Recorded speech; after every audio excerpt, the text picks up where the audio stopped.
Bismillahirrahmanirrahim. Assalamualaikum warahmatullahi wabarakatuh. Waalaikumsalam warahmatullahi wabarakatuh. Pada pembahasan kali ini kita sudah masuk kepada pernikahan. Kemarin kan prosesinya ya. Jadi apa saja yang diperkenankan, apa saja yang hendaknya dilakukan. Artinya kami kemarin juga menyampaikan bahwa kita tidak langsung menghapuskan tradisi atau budaya yang mungkin ingin dipakai oleh sebagian saudara-saudari kita dalam acara pernikahannya. Boleh, akan tetapi tetap patokan yang terpenting ini adalah berkaitan dengan syariat. Selagi tidak melanggar syariat maka diperkenankan. Seperti misal ya, ingin mengadakan memberikan kayak penyambutan untuk pengantin atau keluarga pengantin dengan tarian-tarian, nggak dilarang, boleh tarian-tarian tradisional. Asalkan jangan sampai di situ menghadirkan dalam tarian tadi wanita-wanita yang membuka aurat gitu ya. Nah, tapi kalau sekedar hanya ini tradisi ya, perempuan yang menutup ya, kalau bisa sih, kalau kayak tarian begitu kan ada lenggak-lenggoknya ya, maka jangan sampai menggunakan wanita lah.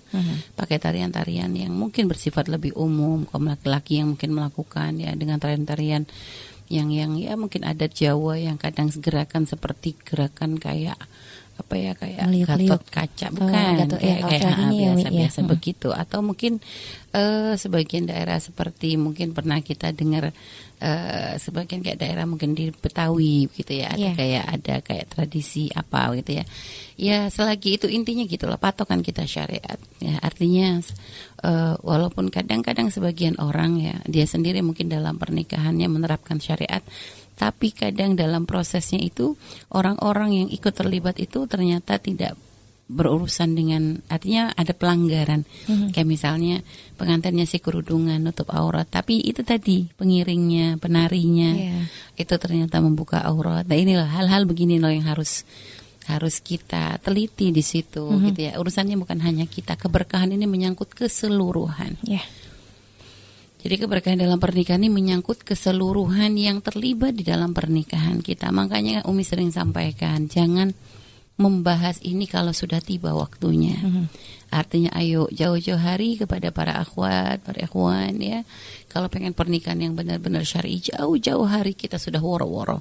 Kita sudah ngobrol dengan orang tua, sudah ada kesepakatan dengan orang tua. Sehingga nanti dalam proses memilihnya pun kita pun hati-hati. Jangan sampai kesepakatan pengen menjalankan pernikahan syar'i tapi milih calonnya yang tidak syar'i. Yes, sama aja bohong. Atau boleh juga kalau memang tidak syar'i tapi nanti akan bisa disyar'ikan, itu bagus, ada dakwah. Tapi jangan sampai kalah. Itulah.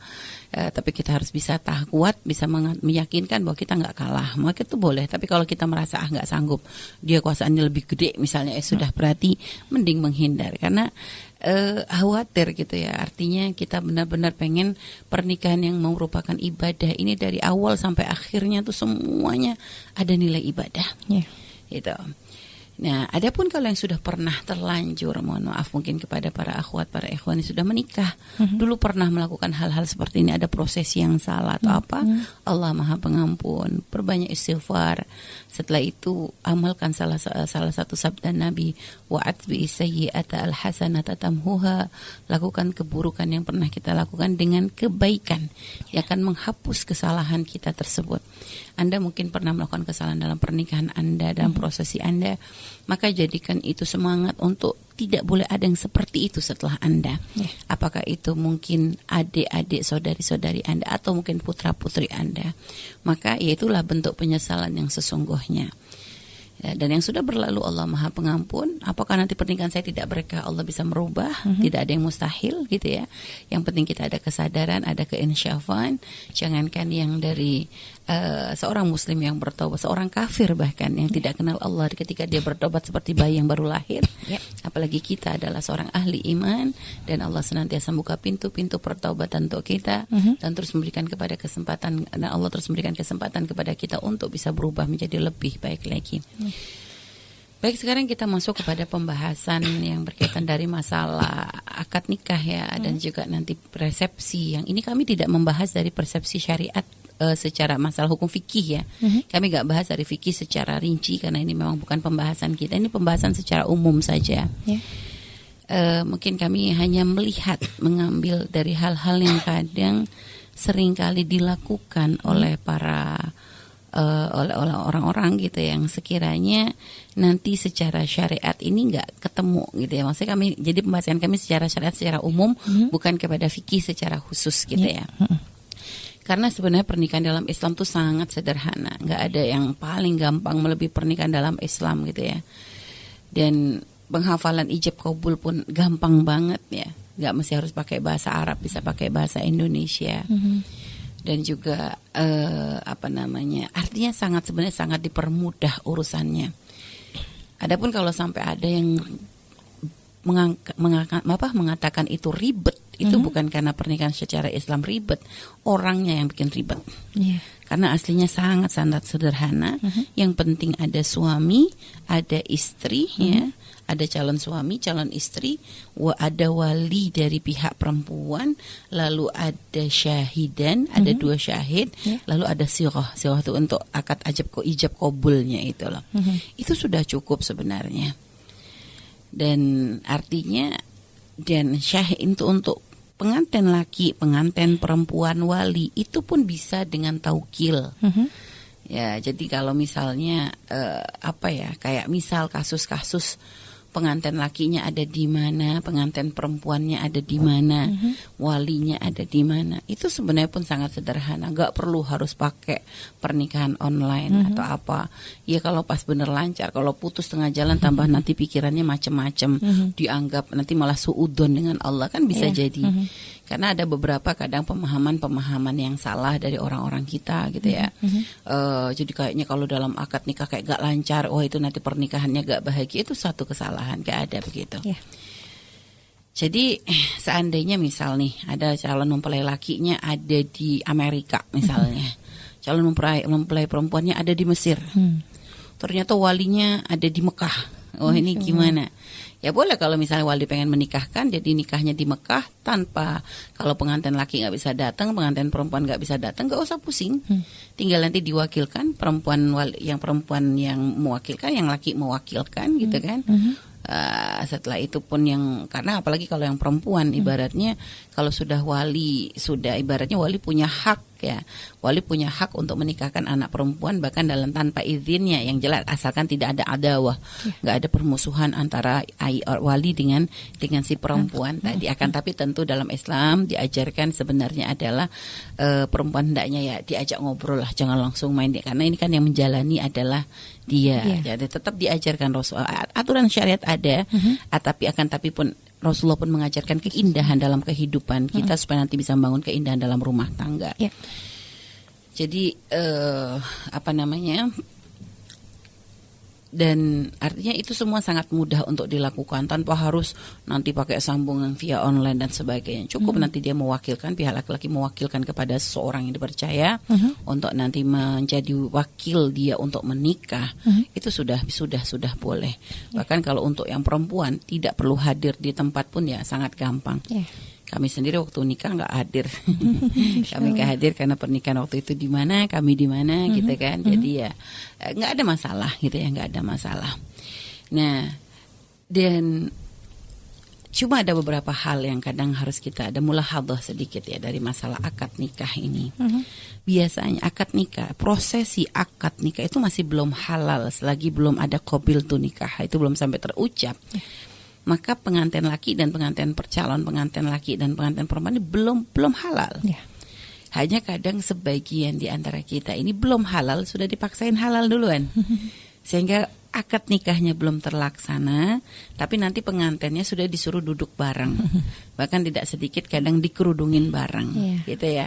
Jadi itu ada tradisi dikerudungin bareng, gitu kan, didudukin bareng, didempetin lagi, baru setelah itu nanti ada prosesi. Lah ini adalah satu kesalahan. Jadi belum ada sekali lagi belum ada ijab qabulnya, gitu ya. Maka ya jangan digandeng dulu. Harusnya baru nanti setelah ada sudah qabil tu nikah wa tazwijah itu ya sampai selesai, itu baru nanti si perempuan dihadirkan. Itu seharusnya adabnya begitu. Baru nanti dihadirkan untuk bertemu dengan suaminya kan gitu. Kalau sudah halal mau cium tangan boleh, mau pasang cincin sebagai simbol kepemilikan boleh, walaupun itu bukan suatu keharusan. Masalah cincin tidak ada aturan dalam syariat untuk tukar cincin dan sebagainya, tidak ada. Nah, terus itu juga yang diperhatikan. Dan juga ada beberapa hal yang kadang harus kita mulahadhah ya. Sebagian keyakinan orang jika bahwa menjawab dari wali yang menikahkan itu. Jadi pengantin lelaki yang akan menjawab tuh hendaknya menjawab dengan secara langsung, dengan satu tarikan nafas, nggak boleh salah. Kalau salah nggak sah, atau kalau nanti gagap dianggap sebagai pernikahan itu nanti pernikahannya nggak bahagia. Ini satu kesalahan. Nggak boleh kita prasangka buruk dengan Allah.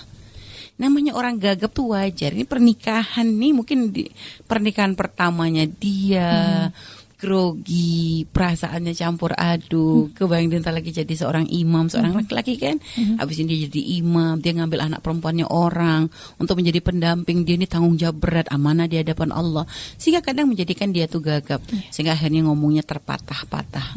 Itu gak ada masalah, jangan langsung disuudoni bahwa ini nanti berarti gak lancar, berarti gak bahagia. Itu prasangka buruk dengan Allah. Tasya'um begitu gak diperkenankan. Ya, seperti kita tasya'um bahwa kalau gelas pecah ada kecelakaan, ada ini, ada itu satu kesalahan. Cobalah selalu husnudzon kepada Allah. Selalu husnudzon kepada Allah, gelas pecah alhamdulillah mau dapat rezeki. Kena kotoran burung misalnya, kejatuhan kotoran burung mau dapat rezeki. Pakai baju kebalik mau dapat rezeki. Ya, misal pakai sendal kebalik alhamdulillah mau dapat rezeki. Udah gitu aja, husnudzon aja. Akad nikah gak lancar, alhamdulillah rezekinya lebih gede, gitu kan. Selalu husnudzon seperti itu lebih enak dalam hidup kita. Jadi memang dalam syariat itu memang ada masalah, artinya ada gini, antara omongan yang memberikan, yang menyampaikan dari wali untuk serah terimanya itu, jadi hendaknya memang ada disambung lanjut gitu lah, tanpa harus ada di jeda. Maksudnya di jeda gak boleh ada omongan yang bahkan sebagian apakah nanti menjawab membaca sholawat terlebih dahulu, sebagian mengatakan enggak, langsung saja dijawab. Qabil tuh tanpa harus dijeda dengan apapun. Itu kan sebenarnya maksudnya muasal itu artinya ada sambung gitu lah. Jadi setelah angkahtuka wa zawwajtuka gitu kan, aku nikahkan kamu gitu kan, dengan setelah ada kalimat itu, maka nanti setelah selesai disebut qabil tu ila akhiri sampai terakhir. Ini ada maksudnya bersambung gitu loh. Jadi bukan berarti masuk bersambung sini harus dengan satu tarikan nafas, nggak ada. Nggak ada. Ya kalau nafas dia panjang, nafasnya pendek misalnya, ada orang punya nafas pendek nggak akad-akad nanti dia dianggap nggak sah terus kan gitu loh. Jadi nggak ada syariat. Itu maka ada beberapa kesalahan-kesalahan yang kadang orang tuh menganggap itu sebagai sesuatu yang wajib gitu ya. Makanya kita sendiri kadang baca-baca tentang aturan dalam pernikahan. Coba kalau kita buka link pakai bahasa Indonesia tuh ya, kita di situ menemukan gitu ya, bahwa nanti menjawab ijab qabul, ketika waktu ijab qabul itu menjawabnya harus langsung dengan satu tarikan nafas. Satu tarikan nafas gimana gitu loh. Jadi kok memaksakan orang harus punya nafas panjang semuanya gitu kan. Nah, ini berbeda. Syariat itu tidak pernah berat. Kalau ada sampai orang merasa berat, ini semua karena ya dia nggak paham syariat banget gitu loh. Jadi mempersulit sesuatu yang sebenarnya sangat tidak sulit.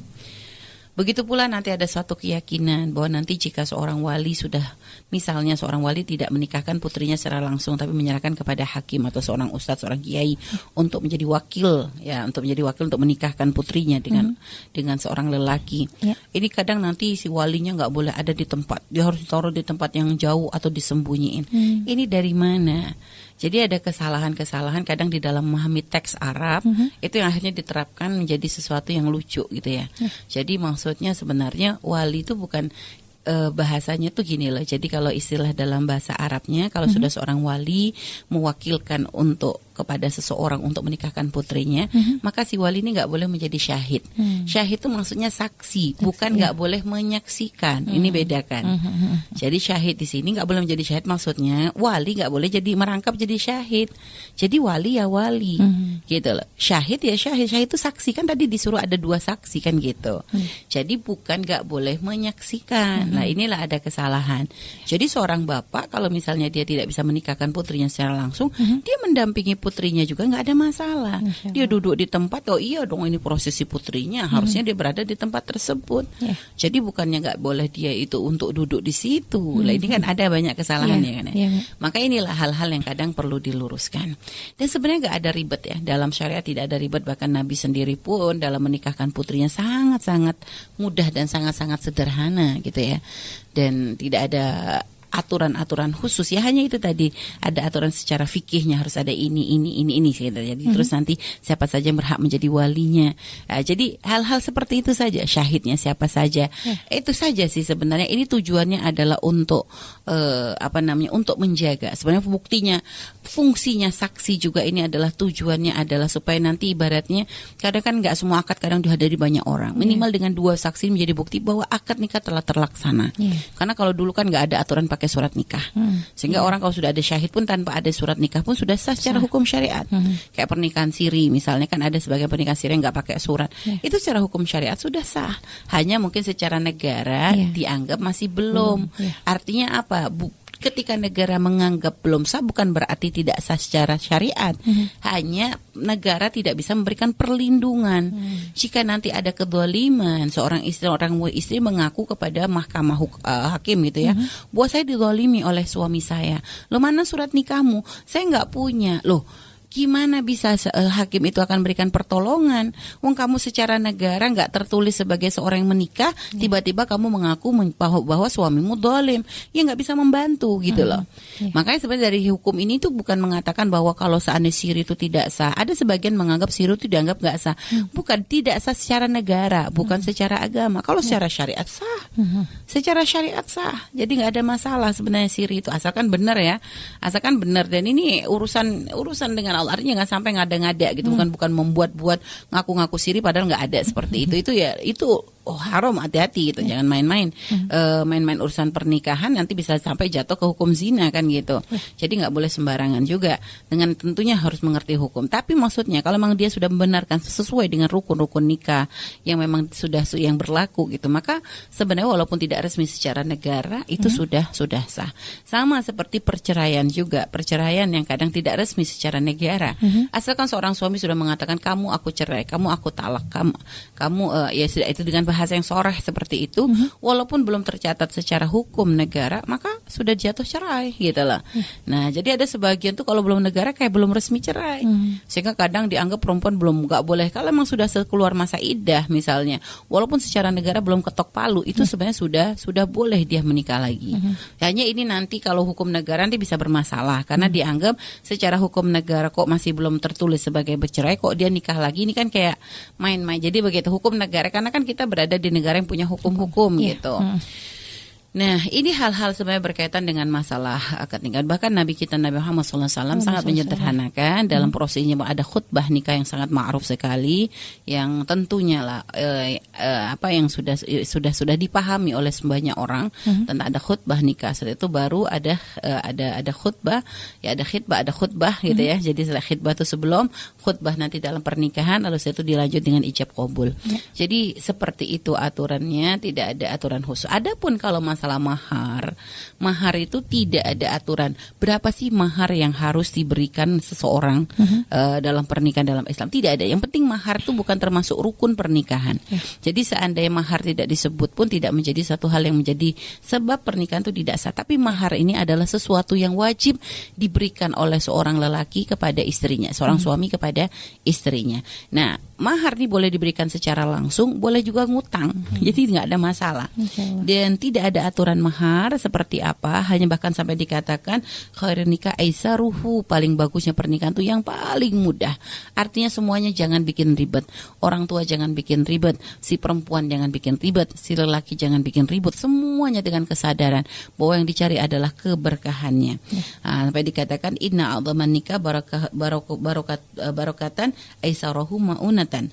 Jadi sepaling bagusnya paling berkahnya pernikahan ini yang paling ringan. Maunah ini ada sebagian memaknai sebagai mahar, ada memaknai maunah itu biaya hidup, maksudnya ya dalam kesederhanaan gitu ya. Nah, ada lagi aisaruhunna mahra aktsarhunna barakah. Paling bagusnya, paling rendahnya mahar, paling ringannya mahar itu akan menjadi aktsarhunna barakah. Jadi itu akan menjadikan wanita itu mendapatkan keberkahan lebih besar. Dan sekali lagi tidak ada aturan mahar. Hanya kalau biasanya seorang laki-laki tidak menyebutkan mahar, tidak ada kesepakatan mahar.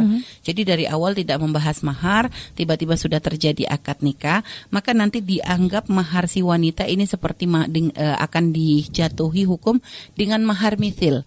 Mahar mithil ini artinya kalau memang dari suami tidak menetapkan, artinya nggak ada kesepakatan terlebih dahulu, maka nanti jatuhnya mahar mithil. Mahar mithil ini artinya disesuaikan dengan saudarinya atau bibinya atau dengan kebiasaan keluarga. Makanya yang dikhawatirkan kalau misalnya nanti disamakan dengan mahar mithil, iya kalau kebetulan sama-sama diringankan. Kalau ternyata bibinya dia tinggi, ini tinggi, kan ngaco gitu. Makanya paling enak memang sudah ada kesepakatan dan jangan dipersulit urusan masalah mahar. Ya. Kami juga dulu ringan banget, alhamdulillah. Ringan banget urusan masalah mahar. Kita ya waktu itu ingat banget waktu kami tanya ke orang tua gitu ya. Alhamdulillah kita punya orang tua juga nggak banyak ngajarin macam-macam untuk masalah nuntut ini itu ya. Begitu kita tanya urusan mahar, karena kami ya namanya orang belum pernah nikah, nggak ngerti gitu kan. Maharnya berapa ya? Kata ayah, ingat banget waktu itu ayah ngomong, wis do ojo ngisin-ngisini bahas mahar, udah pasrahin aja, terserah berapa aja gitu loh. Jadi nggak usah bikin malu nak, katanya jangan bahas-bahas mahar lah. Udah yang penting halal gitu kan, nggak usah dipersulit gitu. Alhamdulillah, sehingga waktu itu memang guru kami yang menetapkan mahar kami ya. Guru kami yang menetapkan mahar kami zaman dulu ya, waktu kita di Yaman tuh, kalau nggak salah gitu ya, sekitar mungkin dengan nilai 10.000 rial Yaman tuh ya kurang lebihnya 500 ribuan gitu ya. 500 ribu itu pun guru kami yang menetapkan, bukan dari Buya, bukan dari kami nggak tahu, kami nggak waktu itu Buya pengen ngasih lebih sedikit, kami ya terserah. Cuma akhirnya guru kami nggak mau, pengennya segitu, sudah Bismillah gitu ya. Jadi ya itu pun ya nggak nuntut untuk gimana untuk harus dibayarkan cepat gitu ya. Bahkan kami ingat gitu ya sampai karena waktu itu kan pas waktu nikah ya, namanya nikah lagi di luar negeri gitu kan. Kami nikah waktu itu di Yaman dalam kondisi ya hidup ya seadanya, namanya seorang thalibul ilm gitu kan. Artinya ya kita waktu itu ternyata duit yang harusnya dibayar mahar hanya kepake untuk kebutuhan yang lain gitu kan. Untuk ya namanya kita nyewa apartemen. Waktu kan memang tinggal di sana kan ya harus pakai apartemen, nggak ada rumah perumahan sederhana atau sangat-sangat nggak ada. Yang ada ya apartemen, sehingga kan butuh untuk beresin apa semuanya. Akhirnya waktu itu ya sempat duit mahar tuh pun dipakai gitu kan, kepake untuk masalah untuk biaya apartemen, listrik apa semuanya, sampai waktu itu nggak kebayar gitu kan. Sampai selama di Yaman setiap ada duit selalu saja ada kebutuhan yang lain, sampai kata Wi utang dulu ya, nggak apa-apa. Wong kita juga hidup bareng, nggak ada yang susah gitu ya, nggak ada susah.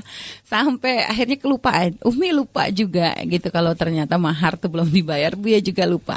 Baru ingatnya kapan? Waktu punya anak 3. Masya Allah. Udah punya anak 3 baru sadar gitu kan, ya Allah dulu belum bayar mahar ya katakan. Kita ketawa aja udah gak ingat ya Allah, selama ini gak ada yang kurang juga. Alhamdulillah, walaupun bukan mewah atau gimana pun ya selama ini kita ya wajar gitu ya, di Yaman juga alhamdulillah bisa nyaman semuanya gitu, gak repot gitu ya. Akhirnya baru anak ketiga dibayarkan. Dan waktu itu kita bingung, ini maharnya untuk gimana? Sudah selama ini nafkah juga kami merasa ya kami dapat gitu ya. Kenapa? Udah nggak pusing gitu. Sudah nggak apa-apa. Soalnya ada sebagian ulama tuh mengatakan, kata waktu itu Buya ngomong, ya mahar tuh paling baiknya kalau, jadi mahar tuh gini loh, itu mahar tuh hendaknya sesuatu yang nanti bisa dinilai dengan uang. Kalaupun barang kayak peralatan, tapi artinya kalau bisa diuangkan tuh bisa gitu loh maksudnya. Makanya di sini kalau masalah mahar dengan hafalan, ya atau ini sebenarnya kalau dalam secara aturan ya boleh saja itu kerelaan si perempuan, karena mahar kalau perempuan nggak ngelepas juga sah gitu loh, nggak ada masalah, karena itu yang wajib suami. Adapun istri bebas apakah dia pengen diberi atau tidak gitu loh. Kalau ternyata enggak, saya nggak pengen mahar, saya hanya butuh hafalan, ya sudah. Nah gitu. Tapi memang kalau secara aturan untuk si lelaki, mahar tuh hendaknya sesuatu yang ada nilainya, ada nilai, artinya bisa diuangkan. Walaupun misalnya khatam, walaupun cincin dari besi gitu misalnya. Itu pun karena pernah terjadi seorang lelaki di zaman Nabi itu gitu, nggak punya apa-apa untuk bisa diberikan, sampai akhirnya udah cincin dari besi pun nggak masalah karena masih ada nilai uangnya walaupun sedikit gitu lah. Jadi seperti itu.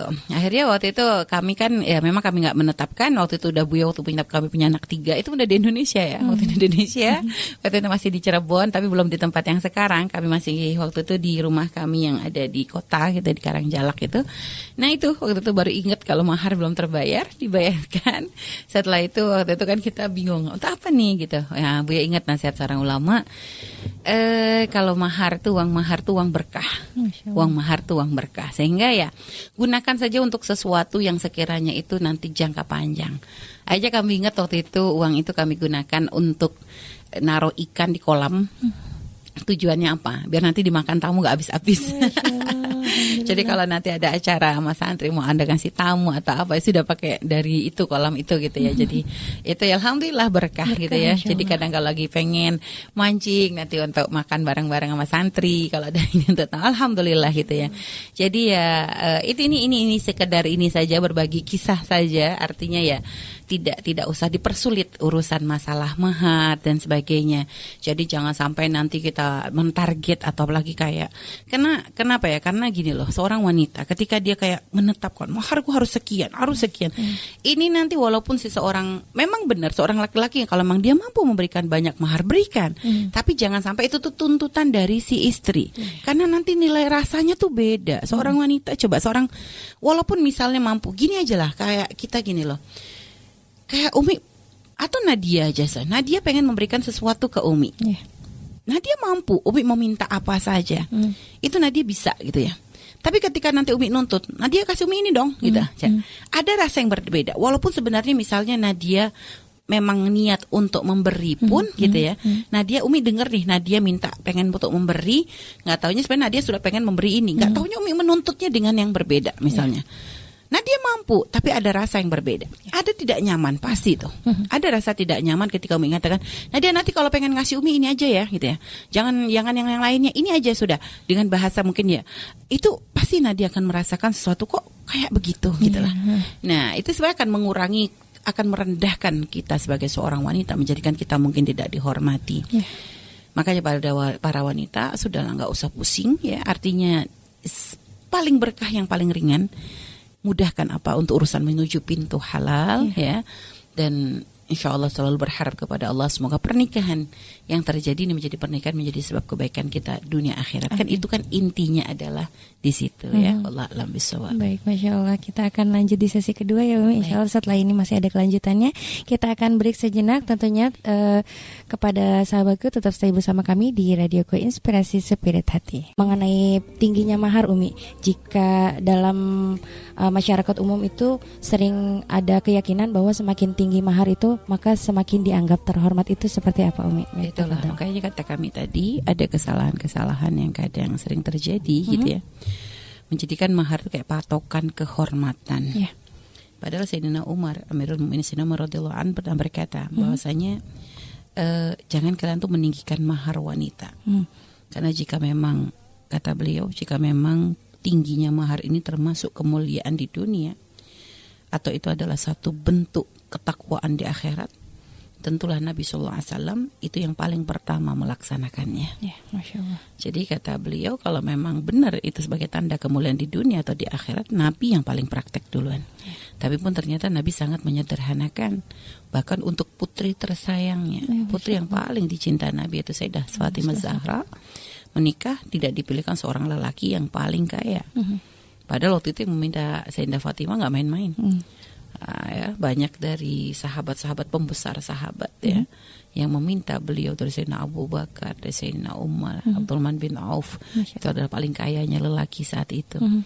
Tapi Nabi waktu itu Nabi tidak menolak dengan cara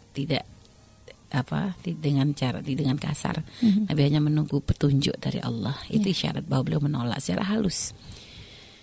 Seakan-akan Anda ditunggu oleh Rasulullah. Sehingga makanya ini sering kami ceritakan ajibnya para sahabat-sahabat Nabi. Biasanya orang tuh kalau sudah dia gagal, maka dia berharap orang lain gagal. Apalagi ini khususnya memperebutkan seorang wanita, paling mulianya wanita. Wanita yang paling dicinta oleh Nabi. wanita yang menjadi pemimpinnya, wanita sedunia kan gitu. Harusnya ini kan semua kan ada persaingan. Tapi para sahabat begitu melihat Nabi kok menolak, memang sahabat itu sangat cerdas, sangat memahami gerak bahasa atau apa yang dilakukan oleh Rasulullah itu mereka tuh memahami. Sehingga mereka menganggap kayak ada yang ditunggu oleh Rasulullah. Sehingga akhirnya mereka pun akhirnya kayak tinggi ya, kayak punya firasat gitu kan, punya firasat bahwa kayaknya nih yang ditunggu ini adalah seorang yang spesial.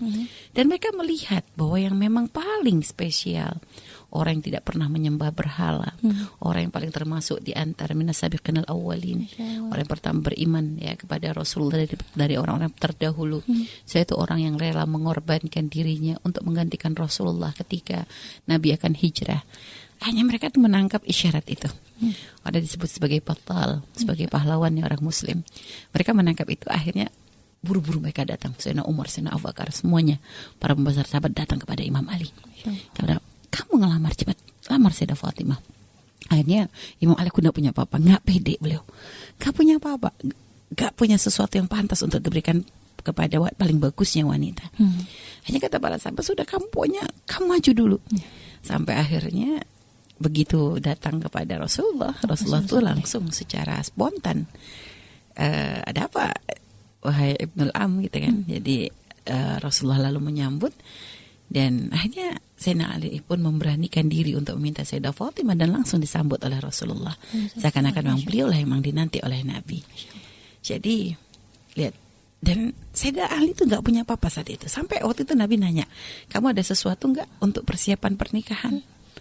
Kata beliau, gak punya apa-apa ya Rasulullah, gak punya apa-apa, karena memang beliau gak punya harta, gak punya gimana. Akhirnya kata Nabi, aku pernah memberikan baju besi kepadamu. Diingat, baju besinya pun dari Rasulullah juga. Lihat, pernah diberikan kepada Sayyidina Ali. Akhirnya kamu jual untuk persiapan pernikahan, yang di situ ya untuk persiapan, termasuk mahar dan sebagainya.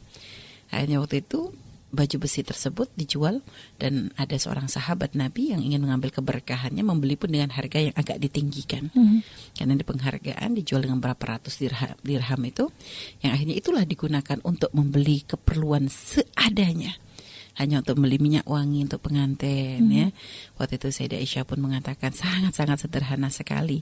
Bahkan di rumahnya Imam Ali itu perkakasuhannya bisa dihitung dengan tidak lebih dari 5 jari ya. Hanya bantal keras gitu ya, dengan kasur yang ditinggikan dari bahan yang keras, selimut yang juga secukupnya, tidak bisa menutupi seluruh tubuh.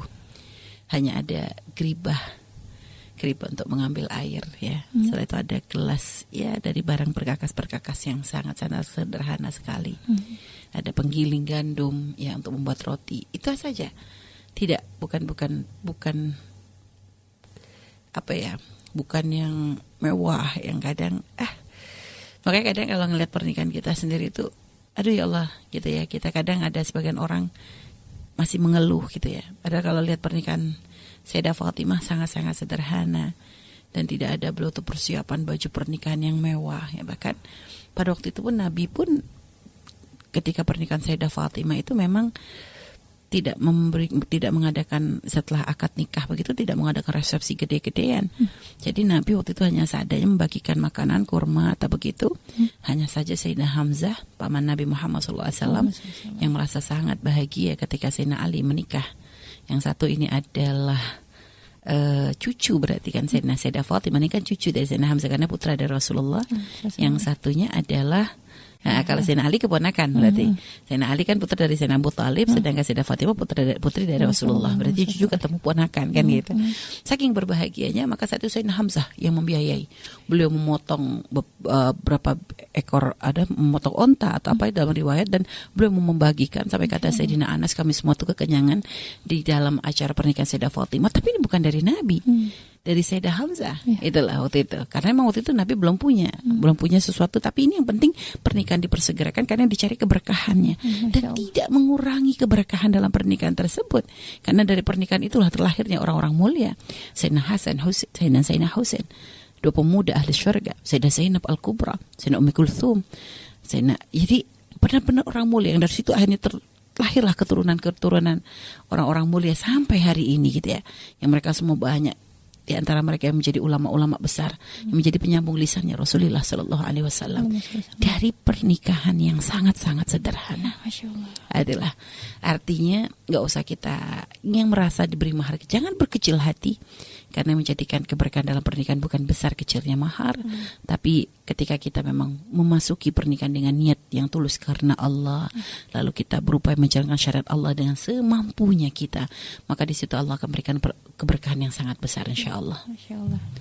Baik Umi, masih berkaitan dengan materi yang disampaikan tadi Umi, ada sedikit pertanyaan Umi, yang jika posisi wali dan laki-laki dan perempuannya itu posisinya berjauhan Umi, itu sebaiknya ditariknya ke tempat wali atau ke tempat ke laki-laki? Tempat yang akan menikahkan. Nah, jadi misalnya yang menikahkan adalah walinya langsung, maka nanti tidak harus tarik-tarikan.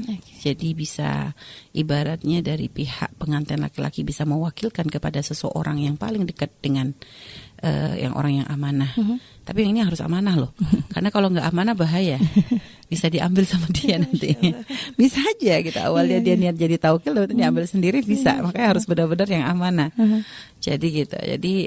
Jadi yang menikahkan siapa? Jika walinya ingin menikahkan langsung, maka nanti si pengantin laki bisa mewakilkan kepada orang yang misalnya dekat dengan wali untuk menjadi wakilnya dia. Bisa seperti itu. Jadi sebenarnya gampang banget kok. Untuk perempuan kan nggak perlu hadir kalau perempuan. Yang penting kan wali sama si lelaki dan syahidnya kan gitu. Nah, jadi atau kalau ternyata walinya pun nggak mau lagi, nggak mau juga menikahkan, dia pengen mewakilkan lagi. Misalnya Buya ada di sini gitu kan, ada seorang bapaknya di mana, di Papua misalnya gitu, diwakilkan ke Buya di sini. Suaminya di mana, diwakilkan kepada siapa orang di sini untuk menikahkan gitu. Boleh gitu loh, boleh jatuh. Jadi gitu. Cuma ada tata cara, ada caranya tentang nanti masalah akadnya, kalimatnya seperti apa, itu ada aturannya. Pasti berbeda dengan yang langsung. Karena kan mewakilkan. Jadi sudah ada taukil gitu, ada taukil, ada serah terima, tapi kalau akadnya sih sebenarnya sama. Tapi kan dia mewakilkan gitu. Nah, mewakili, kalau kadang biasa kan ada gitu, mewakili jadi kan biasa orang menikahkan kan ada bahasa seperti itu, mewakilkan gitu. Jadi jadi wakil untuk dirinya gitu kan. Jadi wakil dari diserah wali sudah menyerahkan kepadanya. Jadi biasanya ada kalimat seperti itu. Jadi sebenarnya sangat sederhana ya, sangat sederhana, asalkan yaitu tadi bertanya langsung kepada ahlinya ya. Dan memang karena urusan nikahkan ini kadang bukan bagian kami sebagai perempuan. Ya, kami tidak terlalu mendalami banget urusan seperti ini, hanya tahu aturan ya secara umum gitu ya. Cuma nanti kalau memang pengen yang persis banget hukumnya seperti apa gitu, itu boleh tanya nanti ke Buya ya gitu. Wallahu a'lam bishawab. Baik, Masya Allah Umi. Dan jika Umi dalam penyebutan saat akad itu ada kesalahan penyebutan nama pengantin atau misal nama wali, itu nggak apakah masalah. menjadi... Yang penting yang dituju jelas. Misalnya dia istrinya namanya Aisyah, tapi dia kejebutnya Khadijah misalnya gitu. Asalkan yang dia tuju maksudnya Aisyah gitu. Si Aisyah misalnya ya Nadia aja deh. Misalnya dia disebutnya pengennya nyebut Nadia, kepleset ke siapa gitu. Nah misalnya Nada atau apa gitu. Misalnya kepleset ke situ. Tapi dimaksud Nadia, jatuh. Tetap sah ya, tetap sah. Baik, Masya Allah. Dan juga untuk mahar Umi satu lagi, apakah setelah diberikan kepada istri itu mahar boleh diberikan lagi kepada orang lain? Kalau sudah diberikan kepada istri itu menjadi mutlak 100% milik istri. Mau diberikan kepada siapapun terserah. Bahkan di dalam Al-Quran disebutkan ya, di dalam Al-Quran di dalam surat An-Nisa, wa atun nisa saduqatihinna nihla fa intibna lakum an syai'in minhu nafsa fakuluhu hani'an mari'a.